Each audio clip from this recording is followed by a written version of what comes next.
त्याच्या सभेत त्यांनी आपल्यावरती जोरदार टीका केली आहे की ते म्हटले भाऊ की त्या ठिकाणी कासोद्यामध्ये आपला मंत्री असताना पाणी पुरवठा या ठिकाणी पाणी देऊ शकत नाही.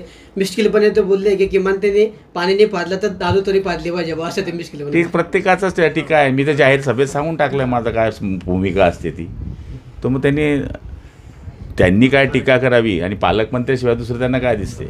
म्हणून तर मी म्हटलं की पूर्ण पार्श्वभूमी त्यांनी समजून घ्यायला पाहिजे होती.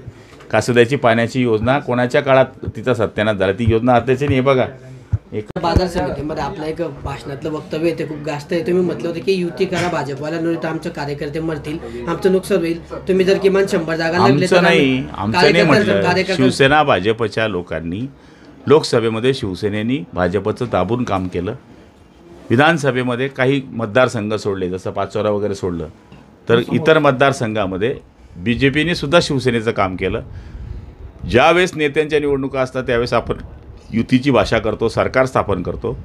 पण ज्यावेळेस कार्यकर्त्यांची निवडणुकीची वेळ येते त्यावेळेस आपण युती तोडण्याची किंवा युतीला युतीच्या विरुद्ध एकमेकांना लढायची अशी नेत्यांनी भाषा केली जाते. तर आमचं म्हणणं हेच होतं, आता कार्यकर्त्यांना जर मोठं करायचं असेल तर थोडं दोघांनी मागं पुढं सरकून युती केली पाहिजे आणि कार्यकर्त्यांना मोठं केलं पाहिजे. याच्यामध्ये काही चुकीचं थोडी आहे. भाजपने भाऊ सोबळ्याचा नारा दिला यापूर्वी, पण तुम्ही ते पण बोलून दाखवलं की एकट्यात नाही. एकट्यात जे बाहेर जे स्टेटमेंट केलं जातं ते एकट्यात करू नये. जे बाहेर बोललं जातं ते बैठकीत बोलू नये. बाहेर आपण म्हणणार युती करता आणि बैठकीत सांगणार स्वबळावर लढा, तर मग ठीक आहे. स्वबळावर याच्यापुढे भाजप शिवसेना ZPमध्ये सुद्धा वेगवेगळी लढली आहे, नगरपालिकेत पण वेगवेगळी लढली आहे.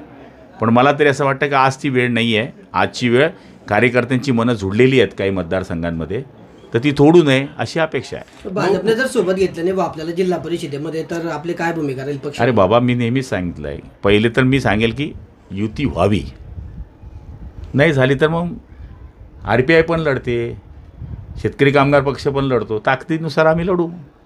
किशोरप्पा पण बोलले होते की भाजप कायमच गद्दारी करते, साथ देत नाही. किशोरप्पांच्या मतदारसंघाचा विषय मीच स्वतः सांगितलं तुम्हाला आता. ठीक आहे.